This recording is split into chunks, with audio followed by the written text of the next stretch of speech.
What's up guys, it's Topsy and welcome back to the channel. So a few weeks back, I ended up making a complete guide onto how to play all the decks from Battle City Finals. And I saw that a lot of people really appreciated that I took the time to break down all the character decks alongside all the nuances behind each of those decks. And this is part 2 of breaking down all the character decks from Streets of Battle City. So a quick rundown as to what exactly we're going to be doing in today's video. So essentially what we're going to be doing is that we're going to be going ahead and taking a look at each of the individual character decks and breaking down what the initial strategy of the deck is, what the point of the skill is trying to do, alongside breaking down the purpose of each individual card in that character's deck. And then finally, we're going to wrap up with a few test hands to get a rough idea as to how exactly you would play a turn 1 with each of these character decks with a randomized hand. Alright, with all that being said, if you guys do end up enjoying today's video and would like to support the channel, then I would really appreciate if you could leave a like and subscribe. Also, if you have any friends that you would like to get into speed duels, then feel free to share this video so they can learn how to pilot each of these character decks. With all that being said, let's dive right in. Alright then, so now we're moving on to a character that has a genuinely terrible strategy with Espa Roba. Genuinely, I completely forget what both his skills do, so bear with me.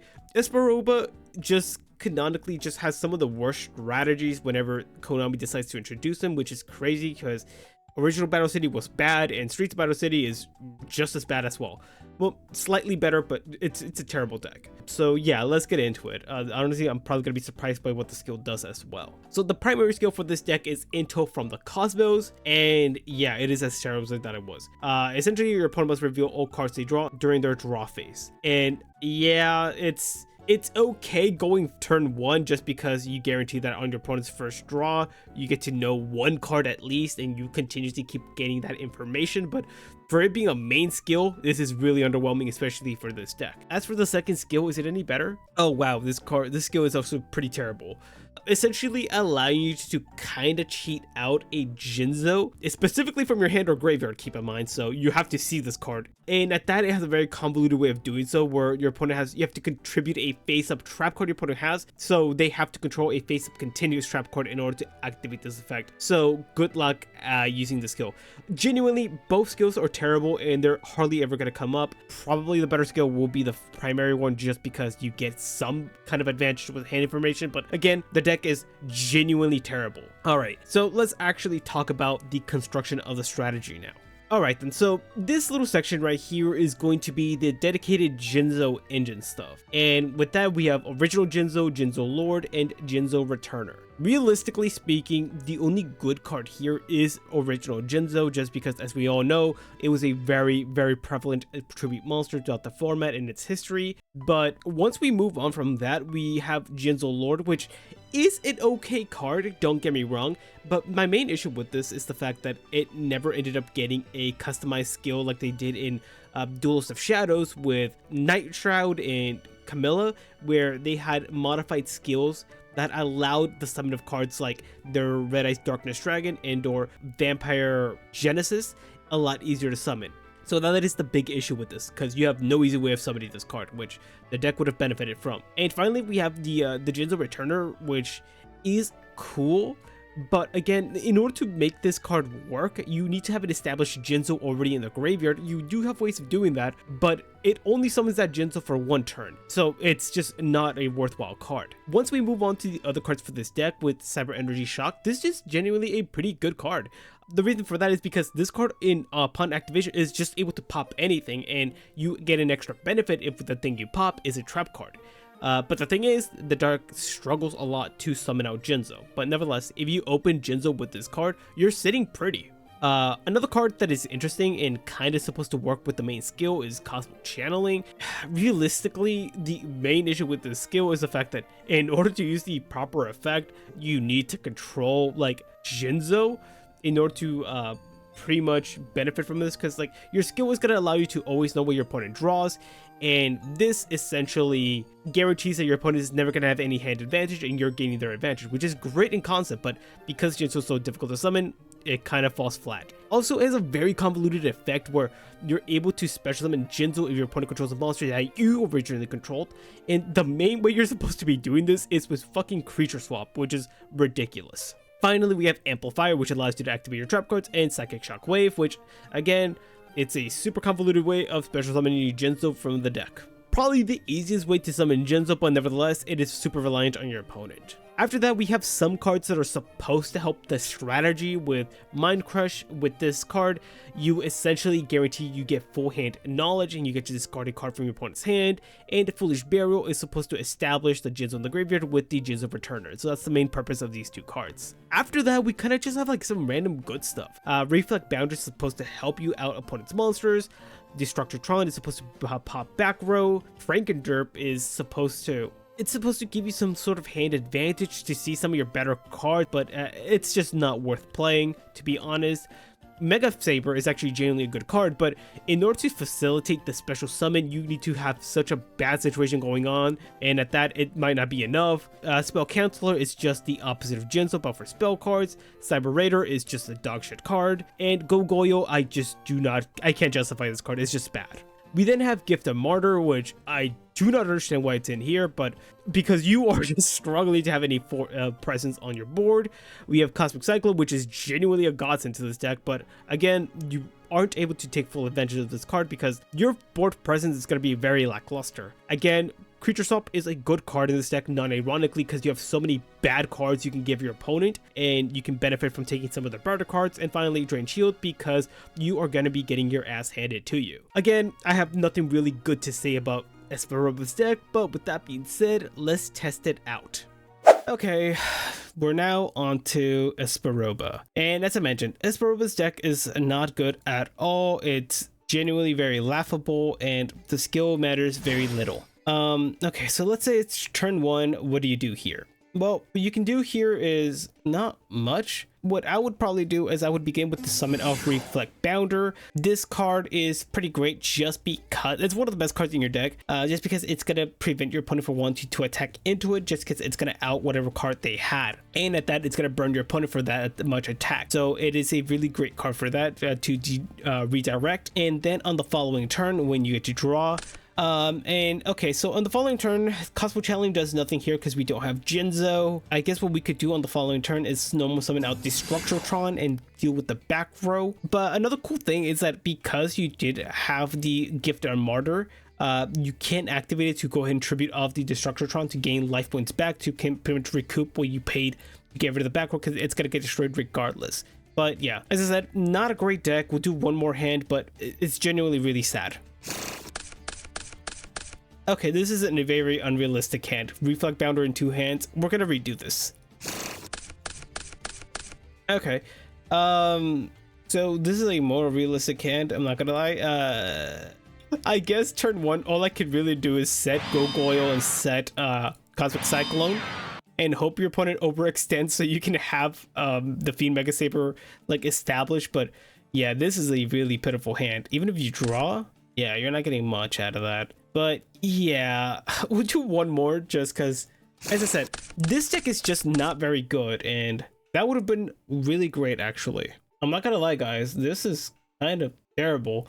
So what I would do here is I would go ahead and begin by setting Mind Crush, and with this established on our opponent's turn, when they draw for turn, we can then get to know what that card was, activate the Mind Crush, and pretty much discard that card they drew into. And that's the best play you got going on for you. On the following turn, at least, you are able to like draw into Foolish Burial, activate the Foolish Burial, and then go ahead and, let's see. Did I read Jinzo Ejector correct?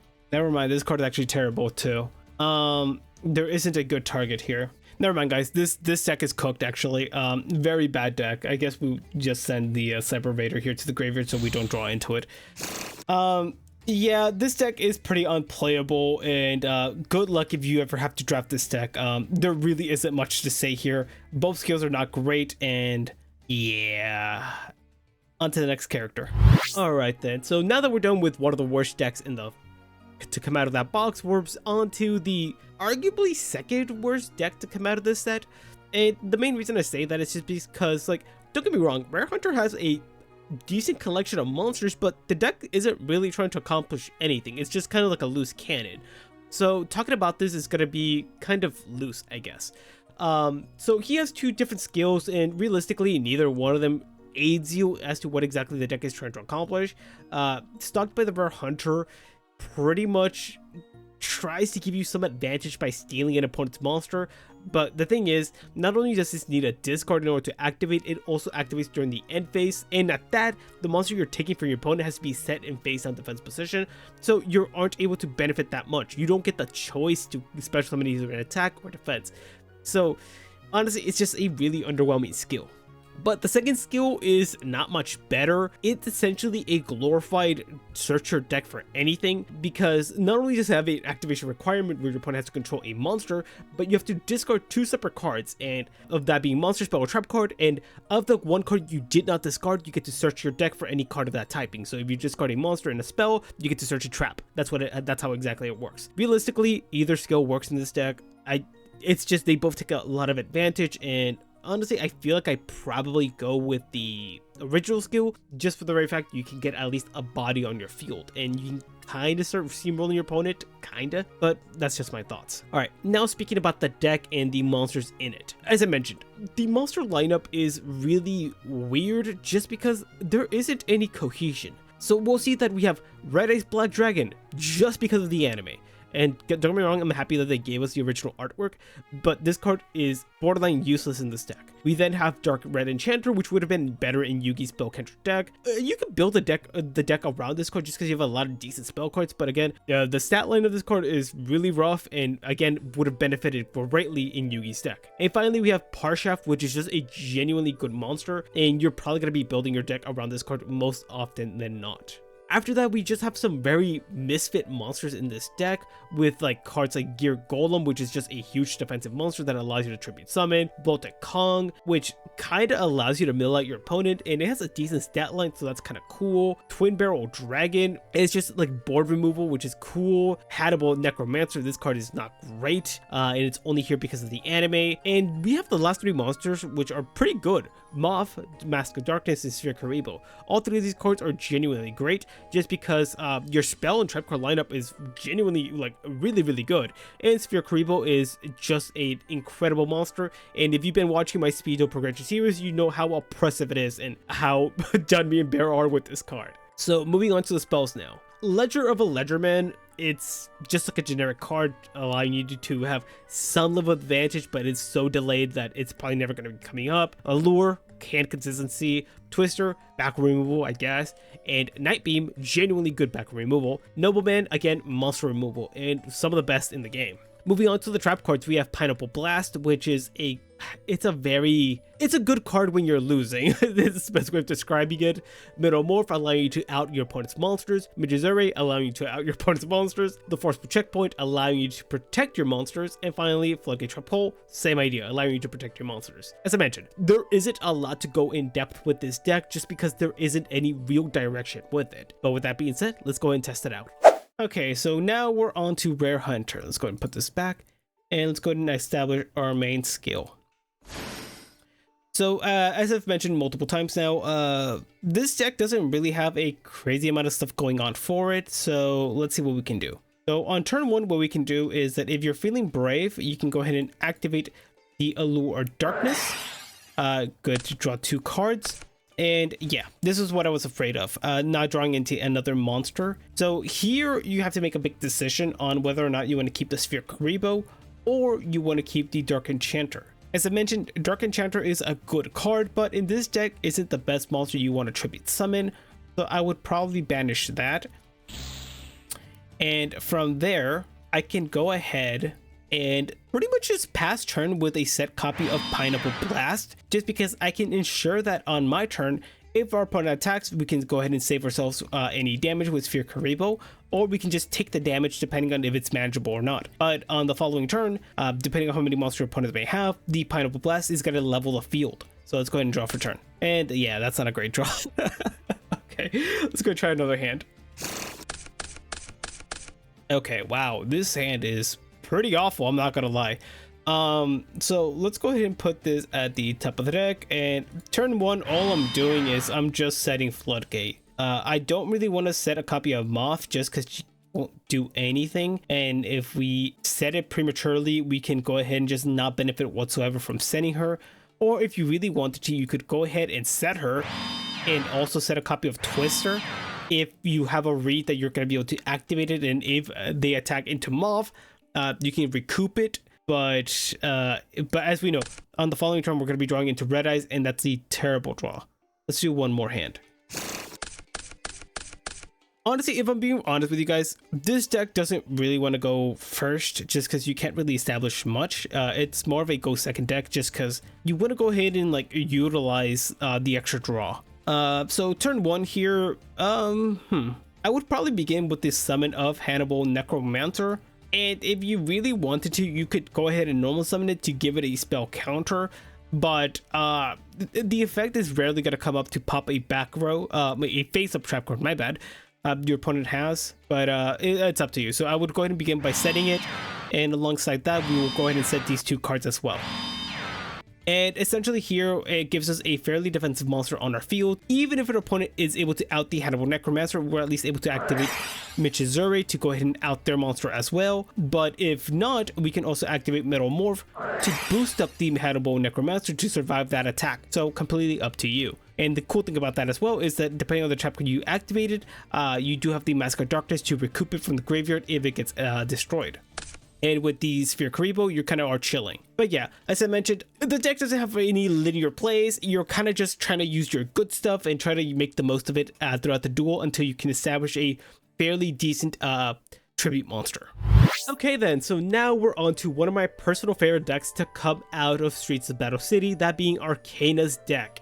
And Arkana's deck is genuinely really fun. It's not the best deck to come out of this set, not by a long shot, but it is genuinely really fun to compile it. So essentially Arkana has a Dark Magician based strategy that tries to utilize multiple copies of Dark Magician to the best of its extent. And honestly, the main skill of the deck in Now You See Them is genuinely so good, and I actually love this skill.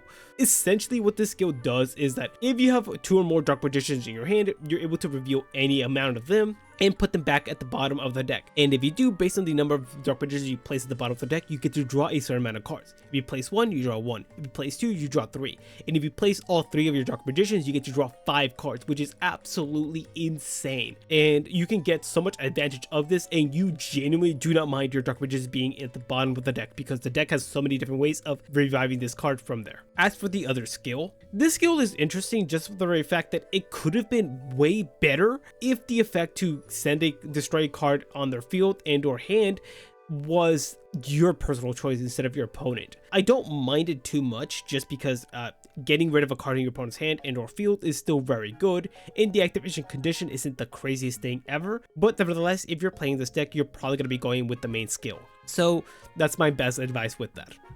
Alright, now let's actually talk about the deck in itself. And you'll see that the first half of this deck is solely focused on Dark Magician, and the other half is kind of just good stuff. Alright, so yeah, as I mentioned, 3 copies of Dark Magician because the skill requires it. We have double Custom in order to make Dark Magician easier to summon.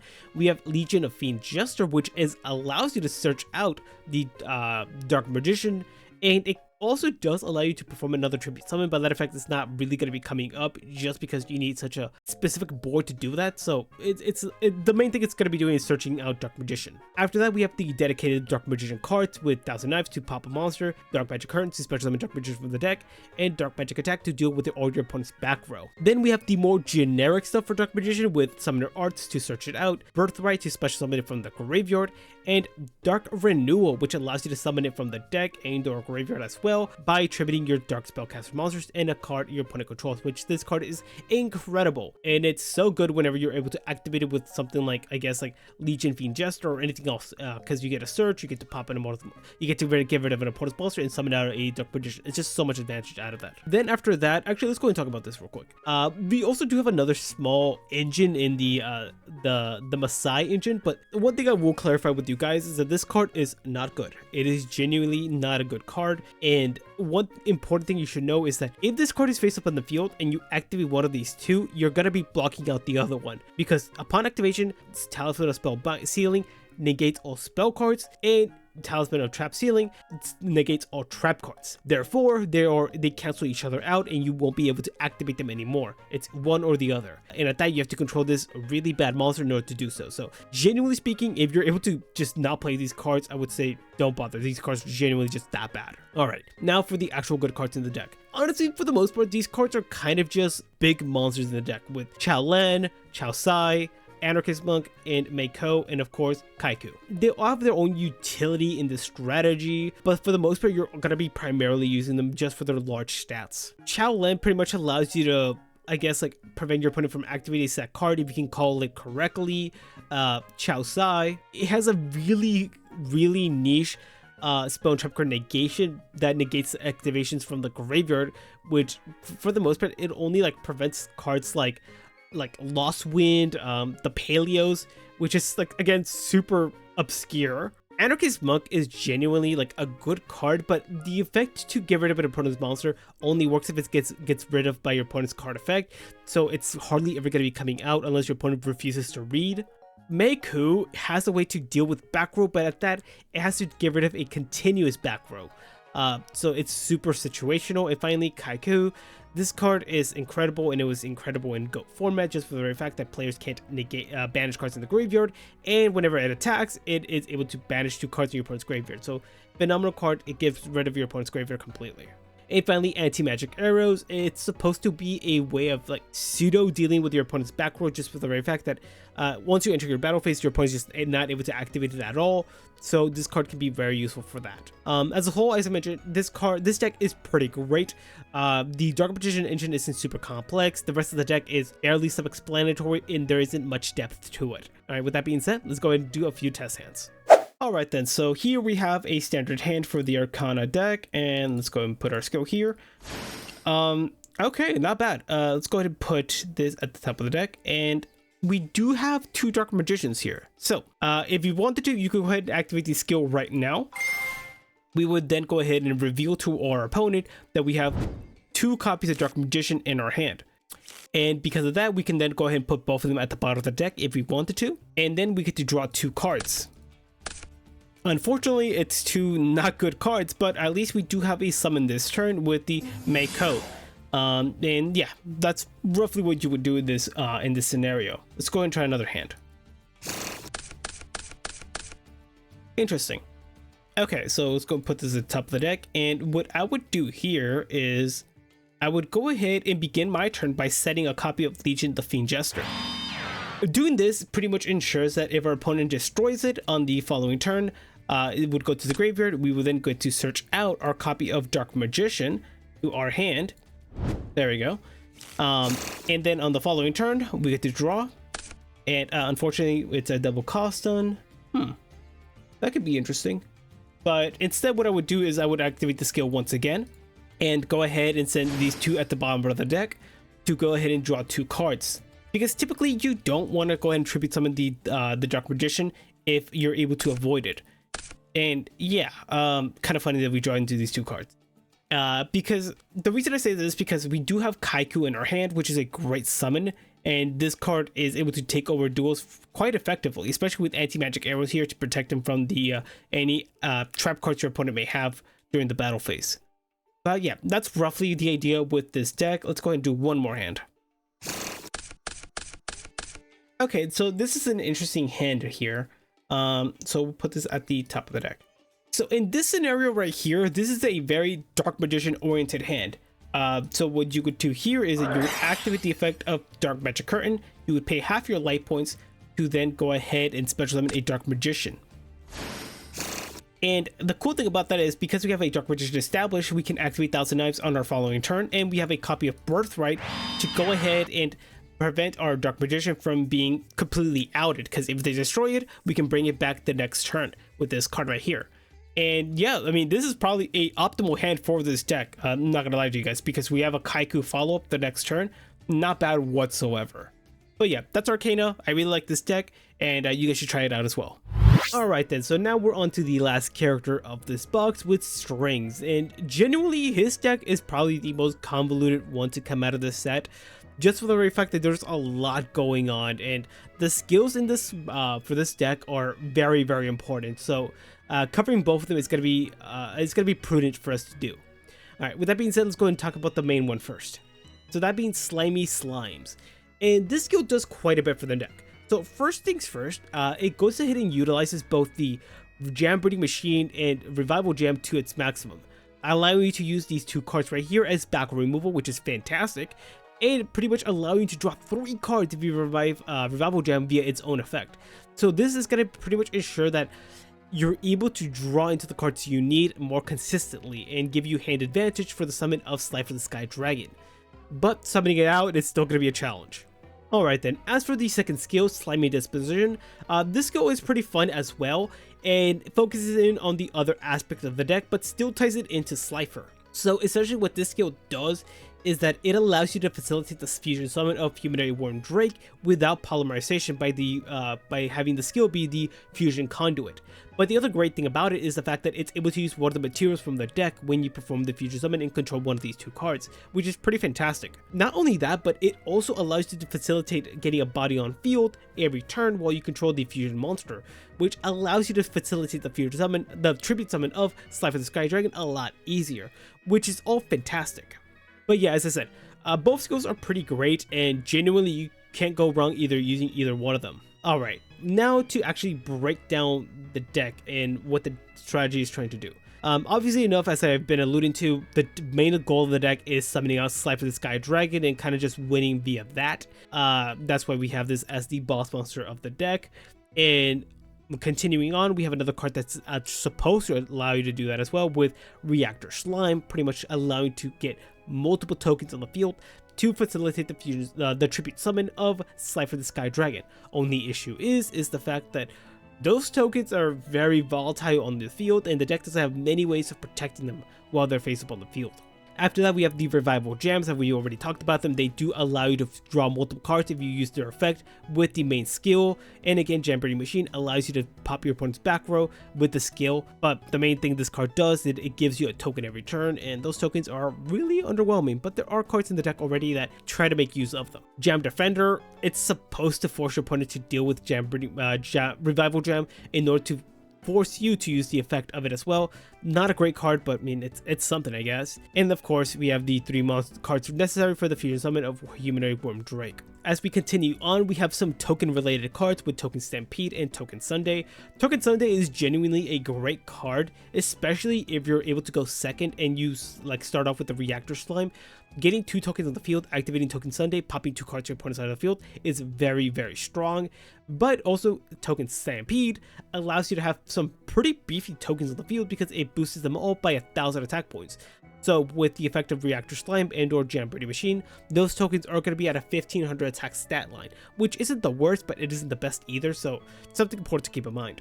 After that, we have just some generic cards with like the Muka Muka monsters, which just get bigger and bigger by the quantity of cards in your hand. And while talking about quantity, we also have infinite cards, so you have no limit to the amount of cards you can have in your hand. We have Mother Grizzly, which helps for consistency. It allows you to get access to your Revival Jam and or Humanoid Slime, which works with both skills. Emergency Provisions is pretty great just because you're going to be losing a lot of life points, and realistically speaking, the deck has way too many continuous trap cards and spell cards, so you're able to utilize them whenever you don't need them again. Cards like Jam Defender and or Token Stampede, realistically, or infinite cards, hell. After that, we have Solemn Wishes. Again, as I mentioned, you're going to be losing a ton of life points, so this card can be fairly useful. And the last 2 cards are genuinely just horrendous cards, with Sinister Serpent, which has no effect. No, I'm not lying. You cannot activate the effect of Sinister Serpent in this deck because you only have 1 copy of it. And Magical Reflect Slime, it's a Gemini monster, and God forbid you actually go ahead and Gemini summon it, because this card is pretty damn bad. Because it essentially just has the effect of Amazon's Swordswoman. So that's just not worth it. But I guess it can randomly win you a game, kinda, I guess. But yeah, that's essentially Strings' deck. As you can see, it's separated into 2 very distinct strategies, but for the most part, they're not too hard to understand. With that being said, let's go and do a few test hands. Okay, so we have the final character now with Strings, and let's go ahead and do this. Alright, so this hand is not great, I'm not gonna lie. So we put this at the top of the deck just because we have Slifer in hand already, and that's not good. not only that, but this hand does nothing actually. Wow.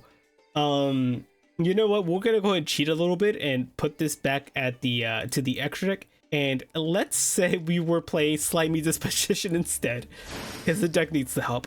Okay, now with Slimy Disposition, we can actually do stuff. So what we can do here is that we can go ahead and normal summon out the Worm Drake, and we can activate the effect of Slimy Disposition. We were gonna go ahead and need a discard, which luckily for us, Sinister Serpent is a terrible card. And then we were able to use our Humanoid Slime, that's what it's called, right? Yeah, Humanoid Slime in our deck to the graveyard. There we go. To then go ahead and fusion summon into our Humanoid Worm Drake. And because we do have the Humanoid Worm Drake on the field, we can also activate the effect of our skill to go ahead and special summon one of these two cards from our graveyard to the field in face-up attack position. Now, the thing about this is that depending on how you feel about it, you can go ahead and special summon out the Humanoid Worm Drake if you don't think your opponent's going to be able to attack over it. But the good thing about if they decide to summon something out to destroy the Worm Drake, at least that leaves their life points vulnerable on the crackback to attack with Humanoid Worm Drake as well. So it's not a bad play, and I would always summon out the Worm Drake first just because you want to be able to deal damage and or take as little damage as possible if they decide to attack you. On the following turn, let's say they don't destroy the Worm Drake and you're able to special summon the Humanoid Slime as well, then you'd be able to summon out the Slime for the Sky Dragon, but it wouldn't be as great just because, well, you would only have 2 cards in hand for that. But yeah, that's roughly what a Slimy Disposition hand looks like. Let's go and try one, hopefully with the other. Okay, so another hand with Slifer. That's awesome. Let's see. So what I would do here is that, so I would begin the turn by setting our copy of Revival Gem. Let's go and put it at the top of the deck actually. And hopefully like not dying here. The thing is, this hand is really, really bad. But the cool thing is that if we do get to special summon off the Revival Gem off the effect of its own, we will be able to draw 3 cards. So let's say your opponent attacks you, it does destroy the Revival Gem. Very realistic here. On the following turn, so it would be draw phase, you would draw for turn, and then standby phase, you would activate the effect of the Revival Gem, special summon it back to your field in defense mode, and then this would activate the effect of Slimy Slimes to draw 3 cards. And that's pretty great here, because now what you can do is not a crazy amount.